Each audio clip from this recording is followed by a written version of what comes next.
Hello बंधुरा आज के आमी भाड़ालिर पाँचमेशाली देखाबो। देखो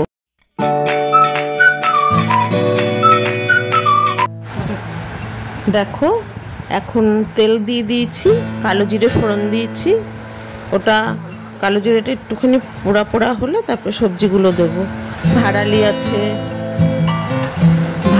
আছে, শসা আছে, আমার বাগানের বরবটি আছে, একটু হালকা হালকা পাকা পাকা পটল সেটাও দিচ্ছি, বেগুন আছে বাগানের, শসা আছে, আরো অনেক রকমের তরকারি, আলু তো আছেই। এই সব দিয়ে পাঁচমেশালি হবে। এবার মশলাগুলো কি কি সেটা দেখে নাও।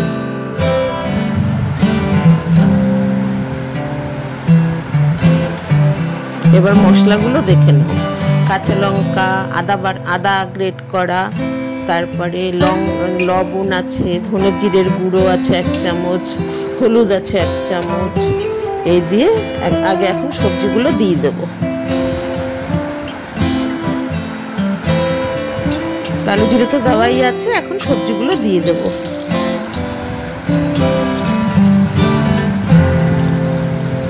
সবজিগুলো দিয়ে দিচ্ছি। এবার একটু নেড়ে চেড়ে নিয়ে সবজিগুলো দিয়ে দিলাম। এখন একটু এটা বেশি কষাতে হবে না, মশলা দেওয়ার পরে একটু কষাতে হবে। একটু নেড়ে চেড়ে নিয়ে এবার মশলাগুলো দেব। মশলাগুলো দিয়ে দিলাম। এবার একটু ভালো করে কষিয়ে নেব, যতক্ষণ না তোমার একটু তেল ছাড়ে। ভালো করে কষিয়ে নিয়ে এবার কিছুক্ষণ ঢাকা দিয়ে রাখবো, লো ফ্লেমে ঢাকা দিয়ে রাখবো।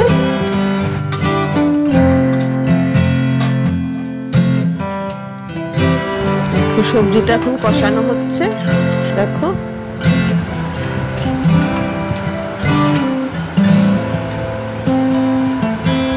এবার জল দিলাম, দেখো একটু জল দিলাম বেশি করে, যাতে ভাড়ালিটা সিদ্ধ হয়। ভাড়ালিটা নরম আছে কিন্তু তবু একটু সিদ্ধ হতে সময় লাগে, তো ওই জন্য একটু বেশি জল দিলাম। এবার ঢেকে দেব। ঢেকে দিয়ে কিছুক্ষণ ফুটবে, 10 মিনিট। তারপরে এবার দেখো ঢাকনা তুলে দিলাম, তরকারি হয়ে এসছে পাঁচমেশালি। এবার চিনি দেব, অল্প করে চিনি দেব।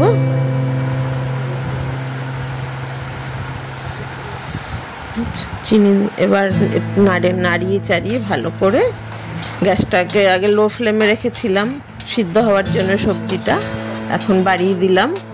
এবার ভালো করে নাড়িয়ে দেখো কেমন লাগছে, ঠিক হয়েছে তো? এবার পারফেক্ট হয়েছে, এবার নামাবো। দেখো খুব ইজি প্রসেস।